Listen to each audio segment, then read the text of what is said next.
Voice of Indonesia, dari Indonesia untuk dunia.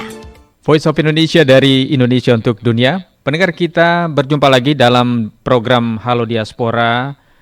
Kali ini kita akan bersama dengan Ibu Devi Femina, Diaspora Indonesia di Oman.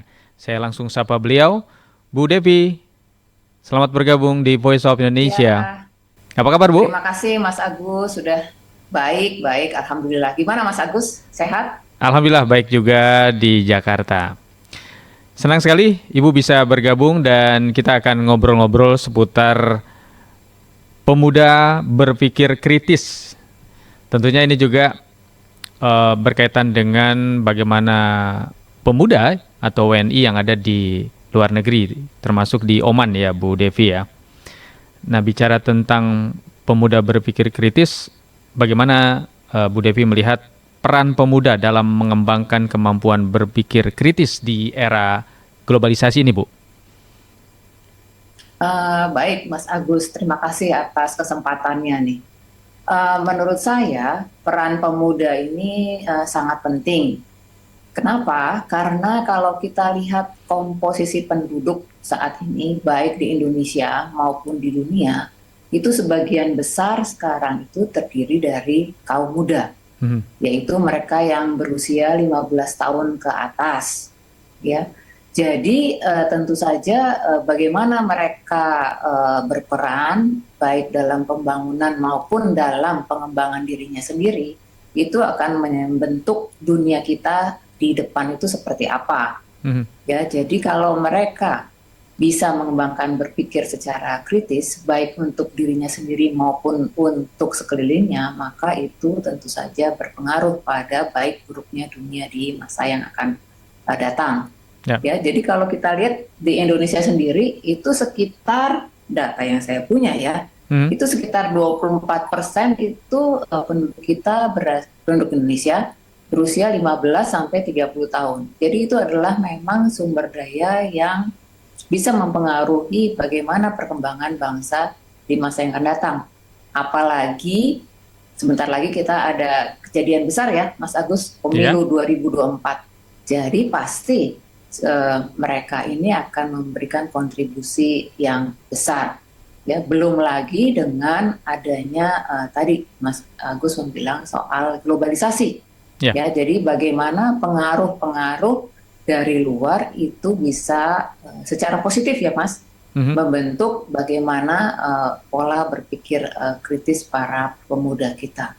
Jadi juga pemuda di sini harus bisa menyaring informasi mana yang bisa membuat dirinya berkembang, yang bisa bermanfaat bagi dirinya sendiri. Jadi itu Mas Agus, karena kan sekarang kita informasi benar-benar seperti air bah ya Mas. Betul sekali, kapan aja bisa peroleh dan apa saja bisa kita peroleh. Itu sih Mas. Ya, dan memang Indonesia yang sedang mengalami bonus demografi seperti data yang Ibu sampaikan tadi, artinya peran pemuda ini di semua lini sangat dibutuhkan, terutama pikiran-pikiran atau ide-ide, gagasan-gagasan yang bisa berkontribusi ya Bu ya untuk pembangunan Indonesia dan juga dunia ya Bu ya. Betul sekali Mas Agus. Nah, jadi ya silakan Mas. Nah, kalau pengalaman Ibu mungkin ada nih, bagaimana menginspirasi para pemuda tersebut untuk ya bisa berkontribusi dengan baik lah ya untuk bangsanya, untuk dunia juga. Mungkin yang kita mesti pahami itu adalah berpikir kritis di sini, itu artinya kita bisa menelaah masalah, melihat situasi dan kemudian menentukan solusi yang terbaik. Ya, di situ. Ya, jadi mungkin pengalaman saya pribadi ya Mas Agus ya. Saya dari dulu itu selalu ingin bisa belajar ke luar negeri. Tapi saya tahu ya bahwa ayah saya itu hanya pegawai negeri. Zaman itu ya Mas Agus ya. Jadi itu sangat di luar kemampuan ayah saya. Sehingga yang saya lakukan waktu itu adalah saya sangat rajin mencari peluang beasiswa Dan saat ini beasiswa banyak sekali ya, terutama dari pemerintah Indonesia ya, kita mesti bersyukur untuk itu. Tapi zaman dahulu itu tidak ada. Dan yang kedua, selain alternatif dari mencari peluang beasiswa, itu adalah saya mencari perusahaan yang membuka kesempatan untuk karyawannya untuk bisa belajar ke luar negeri. Dan ternyata saya berjodoh dengan alternatif yang kedua itu. Oh, Gitu loh. Iya, jadi kebetulan perusahaan saya waktu itu adalah menjanjikan dalam kontraknya bahwa bisa untuk kuliah, untuk belajar lagi di luar negeri. Jadi itu yang saya pilih. Jadi kadang-kadang untuk masalah yang kita hadapi itu seringkali lebih dari satu alternatif jalan yang bisa kita pilih. Mana yang kita bisa pilih itu juga tergantung pada kemampuan kita masing-masing. Tapi jangan putus asa, jangan juga berhenti di tengah jalan, karena setiap masalah itu boleh dipastikan pasti ada solusinya. Jadi itu Mas Agus pengalaman saya pribadi. Jadi pemuda itu dihadapkan pada banyak sekali peluang ya Bu ya, tidak hanya 1, 2, 3 dan seterusnya. Tinggal bagaimana memilih dan memperjuangkan itu ya. Ketika Ibu memilih kemudian ke luar negeri, dan ternyata bisa ya Bu ya, di tengah keterbatasan yang Ibu sampaikan tadi, artinya peluang-peluang yang banyak di tengah keterbatasan ternyata itu bisa teratasi dengan semangat mungkin ya Bu ya, semangat bagaimana bisa mengambil peluang itu. Nah ketika sudah diambil, tentu tidak hilang begitu saja pikiran kritis itu tadi dan terus berkembang, apalagi di luar negeri ya Bu, mungkin banyak sekali pelajaran yang bisa diambil, kemudian juga tidak tinggal diam juga melihat tanah air, mungkin memerlukan juga pemikiran-pemikiran dari Ibu dan diaspora lainnya. Nah itu bagaimana meneruskan dan mempertahankan berpikir kritis itu Bu, ketika kita sudah berada di luar negeri seperti itu? Nah, betul sekali Mas Agus. Jadi memang kita sendiri yang perlu menciptakan lingkungan yang kondusif, yang bisa membangun dan memelihara cara berpikir yang kritis itu. Kalau saya waktu itu, saya sengaja memperluas jejaring saya dengan teman-teman dari berbagai negara, mumpung lagi belajar di luar negeri. Sehingga setelah saya pulang, saya tetap bisa berkomunikasi dan juga berdiskusi dengan mereka, ya. Dan kemudian hal-hal seperti itu yang juga ditularkan oleh saya kepada teman-teman, rekan kerja, keluarga juga. Jadi membuka kesempatan untuk berdiskusi, untuk saling berdebat, tapi bukan debat kusir ya Mas ya, tapi untuk membangun argumen yang konstruktif. Jadi juga tidak bisa menurut saya kita itu seperti melakukan kritik asal kritik, ya. Jadi kritik itu memang kan salah satu ciri orang yang kritis itu adalah bisa memberikan kritik. Tapi kritik di sini bukan asal kritik, tapi kritik yang sifatnya itu kalau bahasa Indonesianya itu adalah konstruktif. Jadi kritik yang bisa membuat sesuatu menjadi lebih baik, lebih berkembang, ya, atau berkualitas. Pada dasarnya di situ. Jadi hal-hal itu yang menurut saya membuat kita menjadi lebih baik. Ya, jadi bukan hanya kita memberi kritik, tapi juga kita bisa menerima kritik. Nah ini yang menurut saya salah satu yang saya dapat dari belajar di luar negeri itulah bisa menerima kritik secara sehat, gitu loh. Karena menurut saya hal yang paling sulit sebetulnya itu adalah dikritik. Gitu. Kalau mau memberi kritik itu semua orang bisa. Begitu ya. Tapi kalau menerima kritik itu suatu hal yang karena kadang-kadang kita itu terlalu lekat pada argumen kita, pada pendapat kita, sehingga kalau dikritik itu kita merasa diri kita yang diserang, gitu. Padahal bukan itu maksudnya. Kalau kita dikritik itu artinya adalah ide kita yang sebetulnya dipertanyakan, dan mungkin dengan ada kritik itu ide itu justru bisa lebih baik atau lebih berkembang. Begitu Mas Agus. Baik, Bu Devi, tapi tidak mudah ya untuk berproses menjadi seseorang yang bisa memelihara berpikir kritis itu tadi. Pengalaman Ibu seperti apa, Bu? Apa tantangannya? Iya, sangat-sangat tidak mudah ya Mas, karena kan tadi saya bilang memberi kritik itu gampang gitu ya, tapi menerima kritik itu pertama kali saya dikritik itu perasaannya itu, aduh perasaan udah setengah mati ini membangun argumen, membangun Iya. ide gitu ya, anunya tuh gitu. Tapi setelah itu orang mempertanyakan, sepertinya tidak percaya pada argumen saya. Tapi kalau kita endapkan kemudiannya, itu pengalaman saya, setelah diendapkan, itu masuk ke dalam otak bahwa iya betul juga ya, bahwa ada pandangan yang lain yang sebetulnya bisa diperhatikan, yang bisa dibuat untuk memperkaya ide kita. Jadi, dan orang yang mengatakan kritik itu, yang memberikan kritik itu tidak bermaksud jelek, gitu loh. Justru maksudnya adalah baik. Memang ini perlu latihan, ya Mas, itu yang terjadi. Cuman waktu saya belajar itu hampir setiap kali, setiap waktu kuliah, setiap waktu diskusi dengan dosen, hal itu yang muncul, gitu loh. Jadi lama-lama yang tadinya sifatnya defensif, lama-lama jadi sifatnya jadi terbuka, gitu loh. Oh iya, gitu. Meskipun memang pada satu titik pasti kita perlu mempertahankan ide kita. Ya, jangan sampai juga semua ide orang itu diterima, itu yang terjadi. Karena kadang-kadang ada ide yang sesuai, ada ide yang tidak sesuai. Tapi justru dari situ, tadi saya bilang, ide itu jadi lebih baik, dan kadang-kadang jadi lebih mudah untuk dilaksanakan, Mas. Kadang-kadang kita kan banyak ide dan hanya ada di awang-awang ya, itu yang terjadi. Tapi secara operasionalisasi, hal itu mungkin ada kendala yang kita tidak pikirkan. Tapi dengan adanya bantuan pandangan dari orang lain, maka hal itu bisa jadi lebih mudah. Ya. Baik. Kemudian Bu Devi kan berangkat dari Indonesia, tentu membawa semacam pola yang sudah terbangun di tanah air seperti itu. Mungkin ada juga semacam pikiran-pikiran primordialisme yang mempengaruhi begitu ya. Nah, ketika ke luar negeri, apakah itu hilang dengan sendirinya atau beradaptasi dengan lingkungan yang membuat pemikiran-pemikiran kritis itu justru semakin tajam, semakin terasa atau semakin berkembang, dan seperti apa, Bu?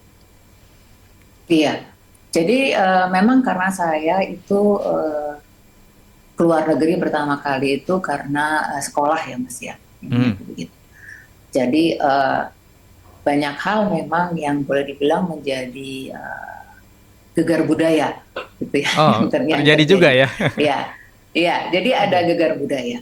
Jadi, tapi waktu itu saking inginnya saya untuk sekolah, saya berpikir bahwa apapun yang terjadi, saya perlu bisa menyesuaikan diri. Itu yang terjadi.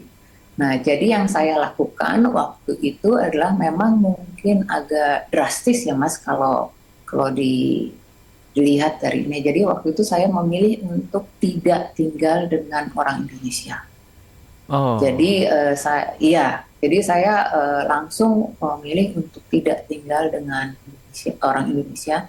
Bukan apa-apa, karena saya berpikir bahwa saya perlu memahami cara pikir, cara orang berkomunikasi dengan budaya yang baru di negara yang baru. Lebih cepat gitu ya? Kalau saya betul, karena waktu itu saya hanya punya waktu setahun Mas untuk belajar. Jadi semuanya harus cepat dilakukan, gitu ya.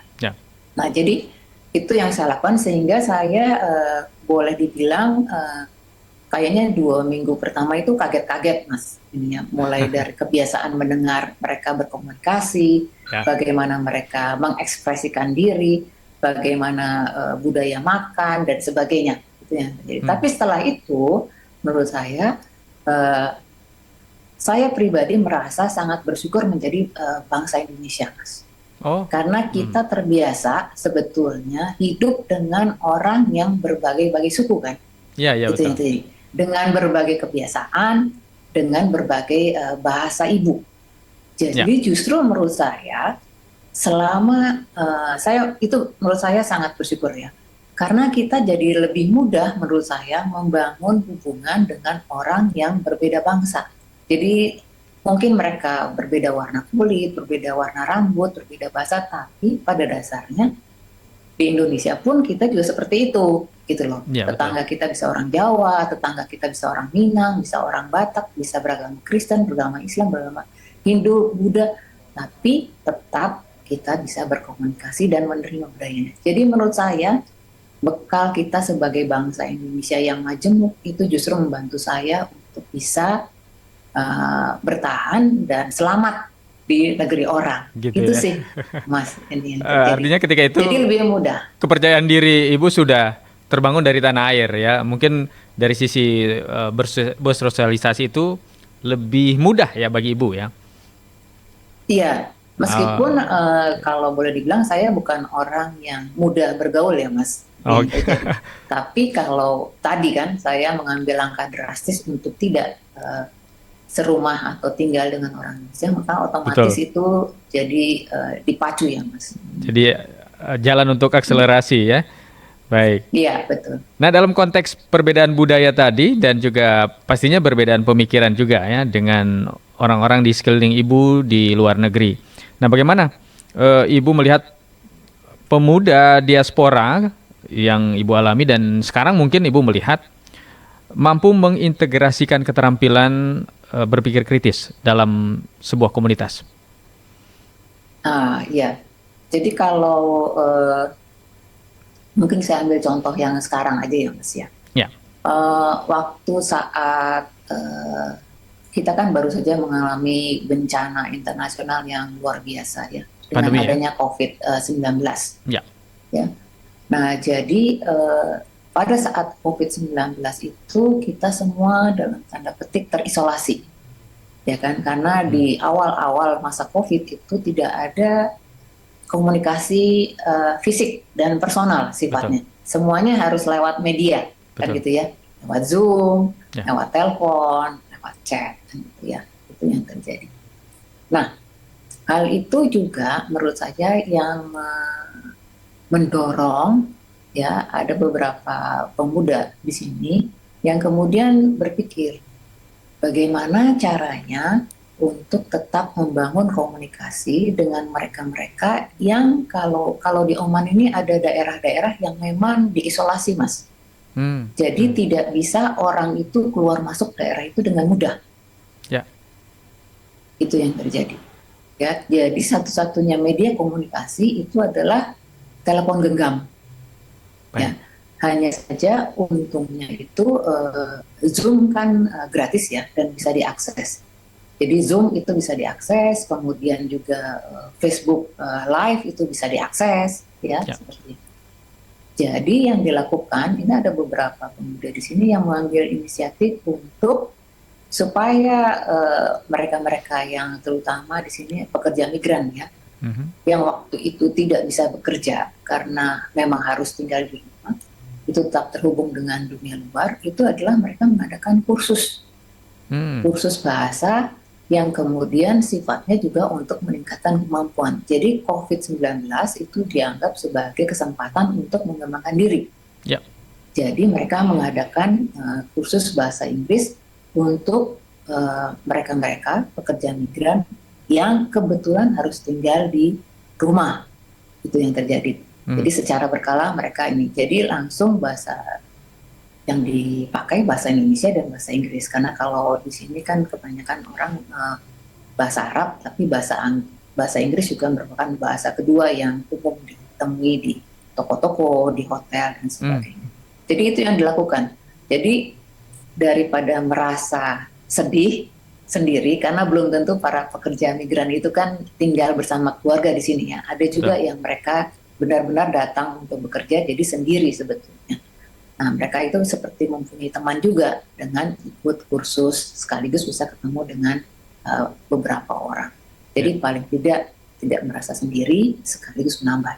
Itu, Mas. Ya, artinya pemuda itu dengan apapun situasi kondisi yang sulit sekalipun harus mampu keluar ya dari kesulitan dengan memanfaatkan misalnya teknologi atau media-media yang bisa membuat pemikiran kritis itu tadi ya justru tidak terhambat, malah sebaliknya ya Bu ya, bisa terus dipelihara. Betul. Oke. Nah, mungkin Betul, dan yang penting juga itu berangkat dari kemampuan yang dimiliki oleh pemuda sendiri.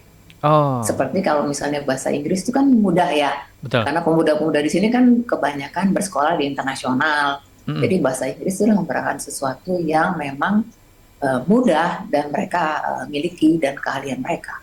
Itu sih. Jadi harus mengupgrade terus ya skill-skill atau kemampuan-kemampuan yang bisa digunakan dalam situasi apapun ya, Bu Devi ya. Betul, Mas. Baik. Nah, ada tidak contoh konkret dari bagaimana pemuda dapat menggunakan kemampuan berpikir kritis untuk mengatasi masalah sosial yang dihadapi, Bu, yang semakin kompleks ini? Misalnya di tanah Iya, air lah, masalah sosial di tanah air. Kalau mungkin di luar negeri kan studi atau bekerja tidak terlalu banyak persoalan. Tapi pemikiran kritis ketika melihat tanah air butuh kontribusi pemikiran pemuda. Nah, ini seperti apa yang bisa dicontohkan konkretnya, Bu? iya.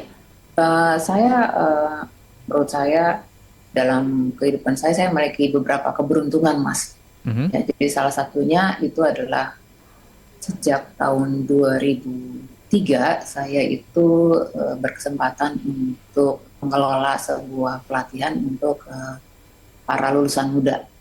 Ya. Hmm. Dan yang saya dari seluruh tanah air di Indonesia. Nah, yang saya lihat itu adalah mereka memiliki ide-ide yang waktu itu buat saya itu aneh menurut saya Mhm. yang Apa itu? terjadi, ya. Dan itu tidak biasa. Jadi ada yang berpikir mengenai sampah. Oh ya.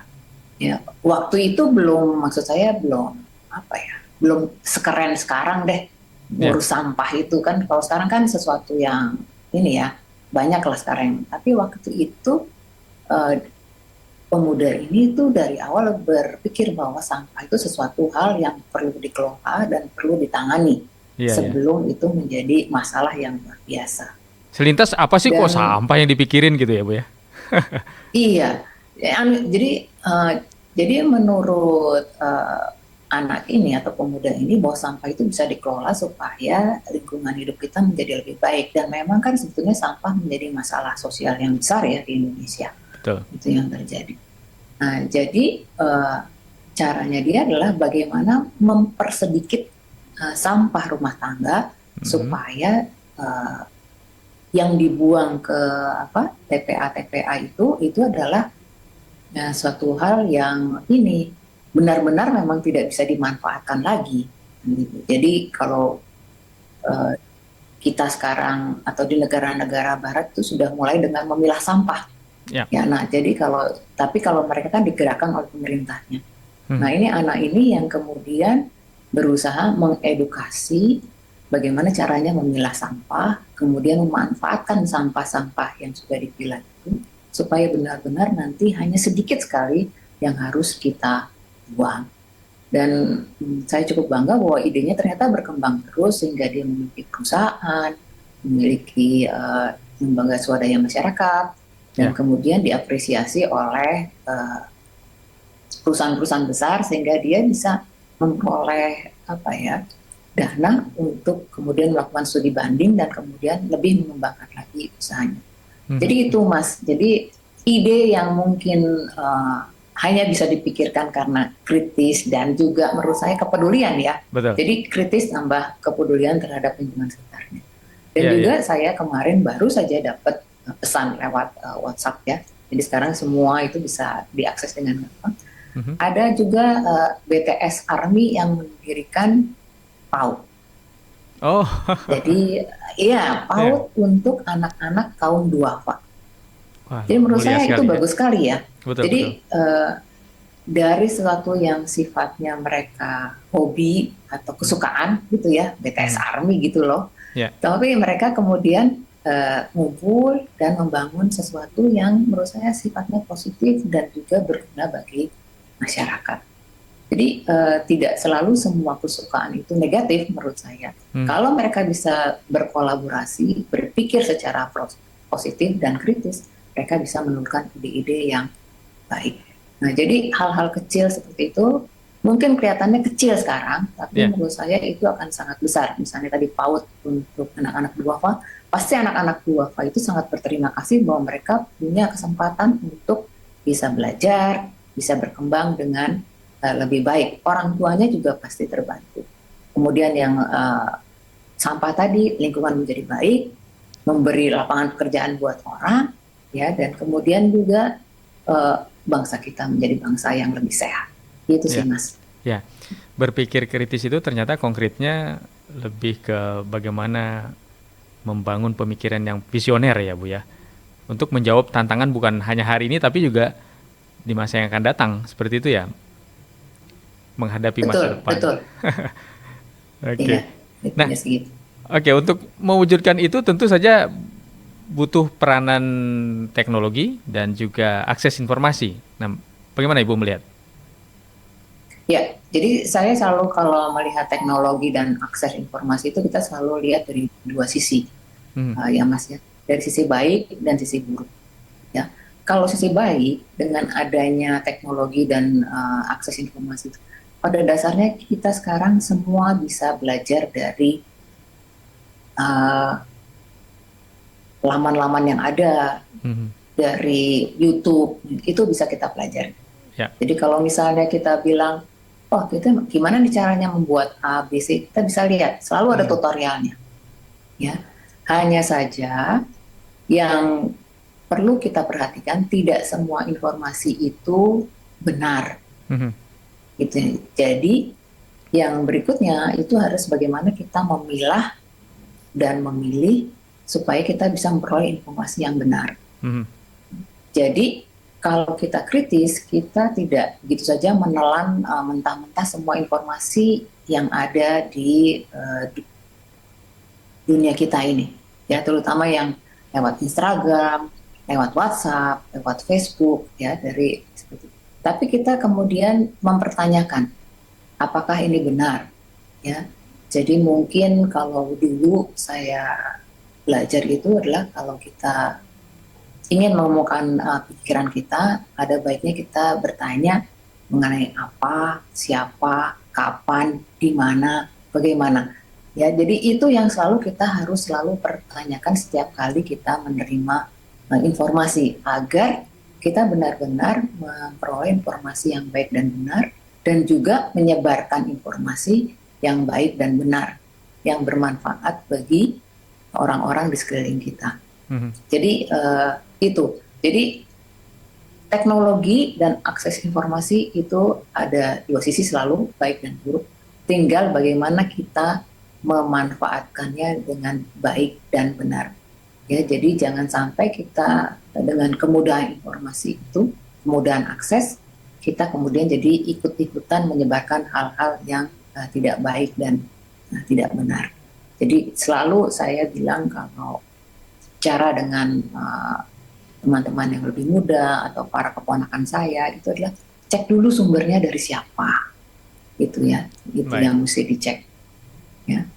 Baik, Bu Devi terakhir, ini menarik sekali kalau kita bahas terus ya. Ternyata apa yang dialami oleh diaspora, kemudian teman-teman yang melakukan studi di luar negeri, dan juga termasuk juga pekerja migran kita, membawa hal-hal ataupun pengalaman yang bisa mengembangkan berpikir kritis itu menjadi sebuah energi positif, kemudian sumber daya yang bisa berkontribusi untuk Indonesia. Nah, bagaimana apa-apa yang dialami oleh teman-teman diaspora bisa ditularkan untuk Indonesia mempunyai generasi pemuda yang berpikir kritis juga. Bagaimana, Bu? Iya, mungkin kalau secara institusi ya Mas ya, kebetulan saya aktif sebagai eksekutif board di IDN Global. Itu kami setiap 2 tahun mengadakan kongres dan secara berkala kami juga mengadakan webinar ya dan seminar supaya bisa menularkan ide-ide yang sifatnya kreatif, kemudian juga yang sifatnya itu adalah bisa membangun Indonesia. Baik. Tapi di sisi yang lain menurut saya Kalau dipikir-pikir diaspora itu mungkin angkanya nggak pernah pasti ya Mas. Ada yang bilang 5 juta, ada yang bilang 8 juta, ada yang bilang 10 juta. Tapi menurut saya dengan adanya program beasiswa dari pemerintah saat ini, itu akan bisa mendorong adanya percepatan berpikir kritis ini. Jadi mereka-mereka yang dibiayai pemerintah untuk sekolah di luar negeri, itu menurut saya perlu untuk diberikan tempat untuk bisa berbakti pada negaranya. Sehingga mereka juga bisa menularkan ide-ide seperti itu. Itu yang pertama. Yang kedua, juga mungkin pemerintah bisa atau perusahaan-perusahaan di Indonesia bisa membuka kesempatan untuk melakukan magang, Mas. Oh, ya. Jadi magang ini untuk mereka-mereka yang sedang sekolah justru, menurut saya. Jadi mereka yang mungkin sedang kuliah, atau juga mereka-mereka yang sedang sifatnya itu memilih jurusan, menurut saya itu bisa dipakai sebagai sarana untuk membangun budaya berpikir kritis. Karena kadang-kadang kalau kita sudah lama tinggal di satu perusahaan dalam satu budaya tertentu, maka berpikir kritis itu bisa tergerus tuh Mas. Ya, ya. Tapi kalau ada kalau istilah kerennya agen perubahan atau juga orang baru yang dimasukkan, itu bisa menggoncang pola-pola atau budaya-budaya yang sudah menaun di perusahaan maupun di dalam. Memang harus yang dipikirkan adalah jumlah masanya. Memang harus cukup besar masanya sehingga bisa membawa perubahan, Mas. Itu yang terjadi. Tapi kalau kita saling berkolaborasi, itu bukan hal yang tidak mungkin. Ya. Meskipun juga berarti mesti ada keterbukaan nih dari pemerintah Indonesia dan juga dari perusahaan-perusahaan yang nanti menjadi tempat bagi para diaspora muda ini untuk menunjukkan pikiran-pikiran mereka. Itu Mas yang saya pikir bisa dilakukan. Semoga saja keberadaan pemuda ya di tengah bonus demografi yang sekarang sedang dialami oleh Indonesia ini menjadi potensi yang sangat besar yang bisa menjadikan manfaat yang sebesar-besarnya juga untuk rakyat Indonesia. Bu Devi, terima kasih atas waktunya bersama Voice of Indonesia. Senang sekali bisa ngobrol. Di lain waktu mungkin kita bisa membahas isu yang lain ya Bu Devi ya. Silakan Mas, dengan senang hati. Baik. Demikian pendengar perbincangan saya dalam Halo Diaspora bersama Devi Femina, Diaspora Indonesia di Oman. Dan kita jumpa lagi di lain kesempatan. Tetap bersama di Voice of Indonesia, dari Indonesia untuk dunia. Voice of Indonesia, dari Indonesia untuk dunia.